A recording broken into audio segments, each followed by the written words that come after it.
Master Dinanath Mangeshkar हायस्कूलमध्ये जिजाऊ जयंती व युवा दिन उत्साहात संपन्न।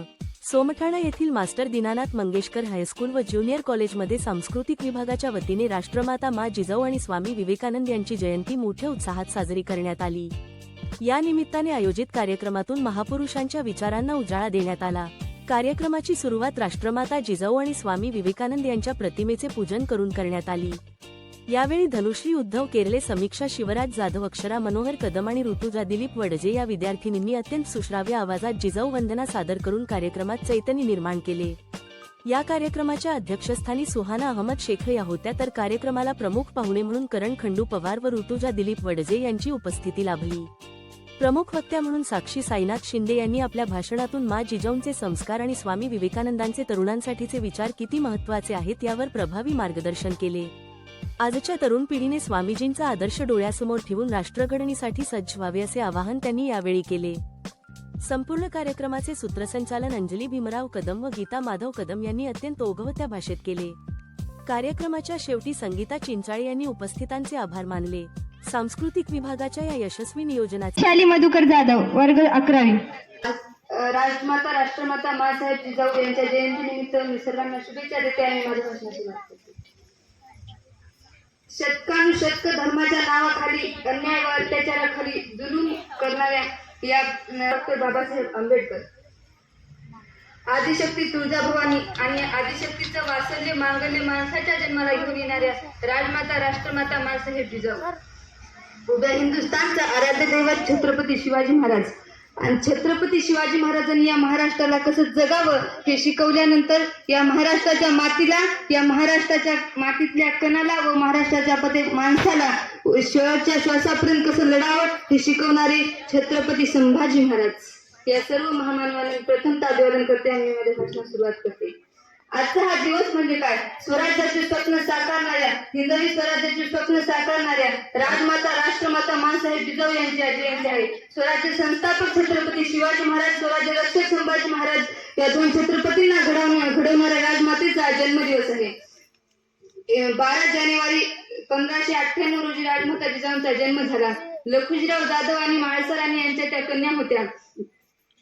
वयाच्या 7-8 वर्षातच त्यांचा विवाह शहाजीराजे भोसले यांच्याशी ठरला। खर तर छत्रपती शिवाजी महाराज 19 फेब्रुवारी 1630 रोजी त्यांच्या पोटी जन्माला आले आणि छत्रपती शिवाजी महाराजांनी स्वराज्य स्थापन केले। स्वराज्य स्थापन केले खरं हो, पण स्वराज्य स्थापन करण्याचा विचार त्यांच्या मनामध्ये कोणी आणला ते राजमाता राष्ट्रमाता मासाहेब जिजाऊ सांगते। खरं तर त्यांना जो विचार त्यांच्या मनामध्ये आणायचा होता तो विचार मनामध्ये आणण्यासाठी काय कष्ट घ्यावे लागले असतील, काय त्यांना प्रेरणा द्यावी लागली असेल, हा विचार आपण कधीच केला नसेल। खरं तर राजमाता जिजाऊ म्हणजे कोण होत्या हे आपण कधीच शब्दात जाणून घेऊ नाही शकत। खरं तर शिवाजी महाराजांचा विचार असंच जे संस्कार जिजा मातेने केला त्यांच्यावर, त्यासाठी संस्कार मी तुम्हाला सांगते। मित्रांनो, जगाचा पाठिंबा तुम्ही कोणत्याही राज्याचा इतिहास वाचा, अशा जगात एकमेव राज्य भेटेल की ज्या राज्याच्या दरबारामध्ये आजपर्यंत एकही नृत्यांगना नाचलेली नाही। कारण का तर ही राजमाता जिजाऊंचा संस्कार होता। अरे आजकालची मुलं काय करतात? शिवजयंतीला शिवपुरावरती डीजे लावतात आणि त्यावरती चांदन रूप तुझं पुरतं न्यार हे गाणं लावतात। अरे एवढं कसं कळत नाही तुम्हाला?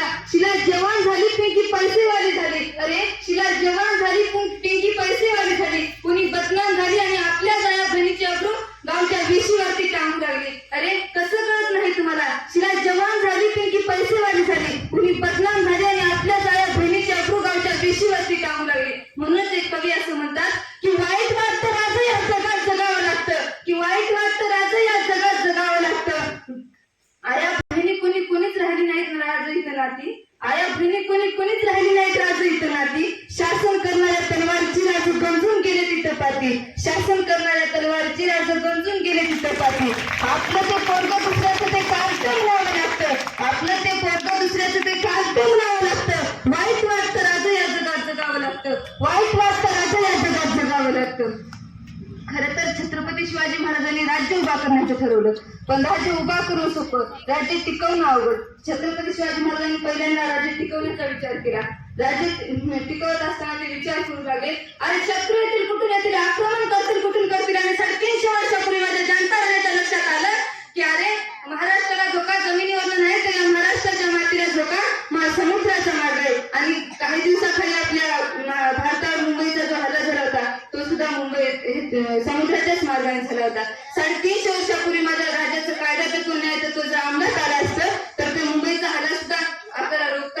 होता. खरं तर महाराज असं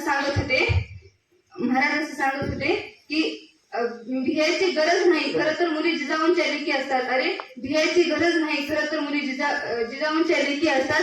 पण का भितात कळत नाही, कारण या नररक्षकांच्या नजरेखाली असतात.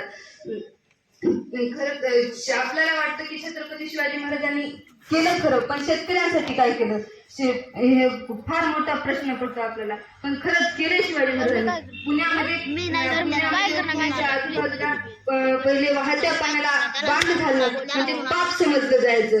पण त्यावेळेस 350 वर्षापूर्वी माझ्या राजांनी पुणे व पुण्याच्या आजूबाजूच्या प्रदेशामध्ये एक नाही, दोन नाही तर 13 धरणं उभारली आणि 13 धरणं उभारून ते पाणी अडवायचं काम केलं.